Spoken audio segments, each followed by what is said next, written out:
Nummer 1, das ist Diana Resort, das gehört eine Deutsche. Die zweite, das ist ein privates Haus, der Besitzer ist eine Dänisch. Die dritte, ja da, das ist auch ein privates Haus, gehört ein Engländer. Und auf andere Seite, wo man sich ja was wählen, also dort ist eine Grenze, flach und draußen. Also wir fährt nicht da draußen, wir können wir alle aussteigen und Wanderung. Also willkommen, und wenn du hast etwas zu fragen, kannst du mich fragen. Good morning, everybody. Morning. Welcome in boat. As we can see now, we are starting our trip to Robinson Sandbar. Our captain, his name is Abby, and myself, my name is Nia. So I will try my best to tell you where we start until where we are moving, so that you can recognize some place which you have seen in magazine or prospect. As I said, the other side where you see the white waves, we have got a borderline between shallow and deep sea. So we are not going to deep sea, we are going to shallow, whereby some of us will be at the beach, and on our way I will try my best to tell you one place until another place, so until where we are moving. So feel free, whenever you want to ask anything, you can ask me or my captain.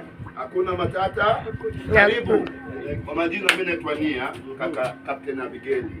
Iko sawa? Sasa sawa. Jambo. Jambo bwana. Habari gani? Nzuri sana. Wale nakaribishwa. Hakuna matata. Hakuna matata. Hakuna matata. Hakuna matata. Hakuna matata. Hakuna matata.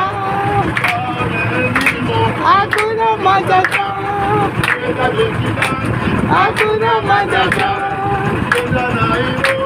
Hakuna matata. Kenda India, hakuna matata. Kenda Budalande, Hakuna matata. kenda Joni, hakuna matata. Hakuna matata. Jambo bwana, habari gani? Wageni nakaribishwa Kenya yetu, hakuna matata. Hakuna matata.